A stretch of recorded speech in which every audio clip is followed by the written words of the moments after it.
అనకాపల్లి జిల్లా పరవాడలోని దక్షిణ energy recycling ప్లాంట్లో జరిగిన అగ్ని ప్రమాద ఘటనపై స్థానిక ఎమ్మెల్యే పంచకర్ల రమేష్ బాబు తీవ్ర దిగ్భ్రాంతి వ్యక్తం చేశారు. ఘటనా స్థలిని సందర్శించిన ఎమ్మెల్యే ప్రమాదానికి గల కారణాలపై అధికారులను అడిగి తెలుసుకున్నారు. ఈ ప్రమాదంలో ప్రాణాలు కోల్పోయిన కార్మికుల కుటుంబాలకు ఆయన ప్రగాఢ సానుభూతి తెలిపారు. బాధిత కుటుంబాలకు ప్రభుత్వం ప్రజాప్రతినిధుల తరపున పూర్తి సహకారం అందిస్తామని హామీ ఇచ్చారు. భవిష్యత్తులో ఇలాంటి ప్రమాదాలు పునరావృతం కాకుండా పరిశ్రమలలో భద్రత ప్రమాణాల అమలుకు కఠిన చర్యలు తీసుకుంటామని ఎమ్మెల్యే పంచకర్ల రమేష్ బాబు స్పష్టం చేశారు.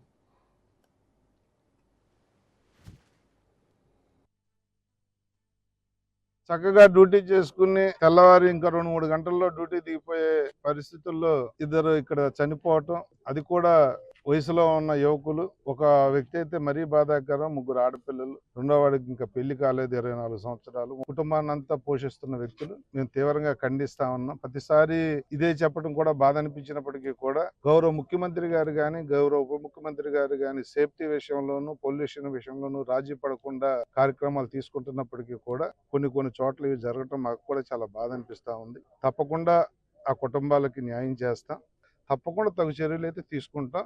ఎందుకంటే చర్యలు తీసుకోవటం అనేది మొక్కుబడి కాదు, మళ్ళీ మిగతా కంపెనీలకు భయం వచ్చే విధంగానే చర్యలు తీసుకుంటాం. ఇది వరకు నిర్లక్ష్యాన్ని అప్డేట్ అవుతూ దాన్ని సవరించుకుంటూ కరెక్ట్ చేసుకుంటూ మా అధికార యంత్రాంగం అంతా కూడా, మీరు ఒకసారి గమనించారో లేదో, ఈ కంపెనీల మీద పొల్యూషన్ మీద పవన్ కళ్యాణ్ గారు ఎంత సీరియస్ గా ఉన్నారనేది మీరు టీవీలో పేపర్లో ఆయన పెట్టే మీటింగ్ లో చూస్తా ఉన్నారు.